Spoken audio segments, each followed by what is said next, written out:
आबि गेलो डफली वाला लौको नबका खिस्सा। अब जो बच्चा सब लो जो अपन अपन हिस्सा।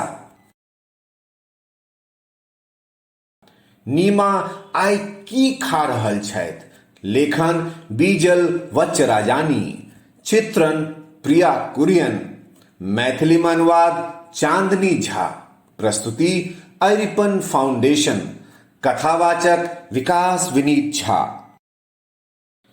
चलू नीमा से भेंट करी।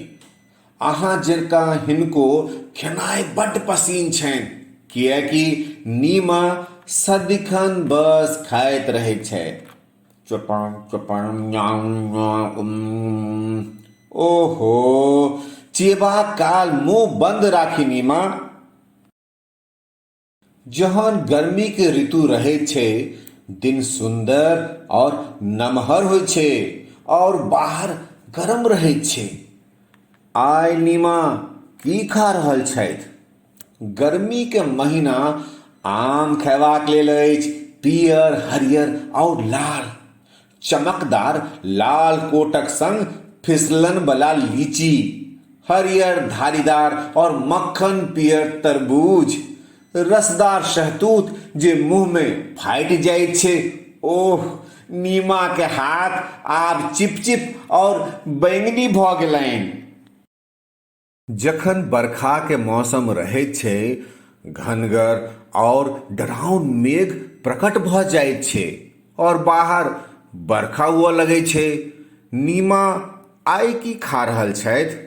बरसातक मौसम मकई खैबाक लेल अछि, पियर, उज्जर और बैंगनी। टटका और रसदार मिठगर नेबो, अनानास माथ पर मुकुट संग, बैंगनी और मुलायम जामुन। ओह, नीमा के जीह मोट आ नील भ गेलनि। जहन जाड़क मौसम रहे छे, दिन और छोट भ जाय छे और बाहर ठंडा सेहो रहे छे। नीमा आइ की खा रहल छथि। जाड़क मास चमकैत पात वाला तरकारी सभक मास छे। चुकुंदर लाल सूरज जेना, नमहर हरियर शरीफा।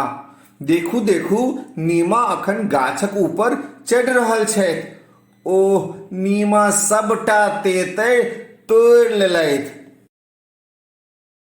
नीमा के खेनाइ पसिन छनि, मुदा ओ मौसम अनुकूल भोजन पसिन करै छथि। चपर चपर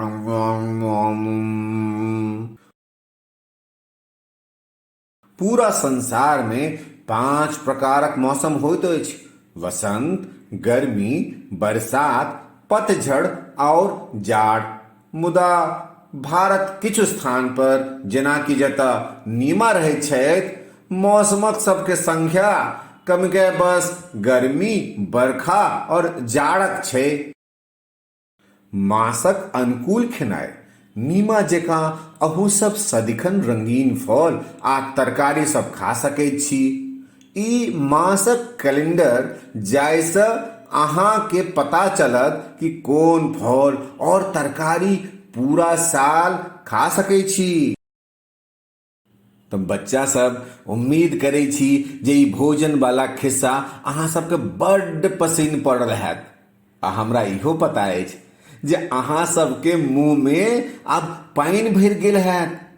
भोजन होइते छै एते सुंदर और स्वादिष्ट, और हमर सबके जीवन में भोजन बहुत आवश्यक चीज छै। तो आओ हम सब मिलकर एकटा जरूरी काज करी। सबसे पहिने अहाँ अपन एकटा मन पसंदीदा भोजन चुनू। ओ कथी से बनल छै एकर बारे में जानकारी लिया अपन माताजी से या पिताजी से। ओहि भोजन के स्वादिष्ट बनबे में जे सब सामग्री ओहिमे पड़ल छै, ओ कतऽ से अबै छै, कि अहाँके पता अछि? यदि नहीं तऽ पता करू। ओ कोन सब व्यक्ति छथि जिनका अहाँ धन्यवाद दिअ चाहै छियनि जे अहाँके मन पसंदीदा भोजन अहाँके उपलब्ध करायल जा रहल अछि। अहाँ एकटा तस्वीर बनाओ और ओ सब व्यक्ति के एहि बात लेल धन्यवाद दियौन।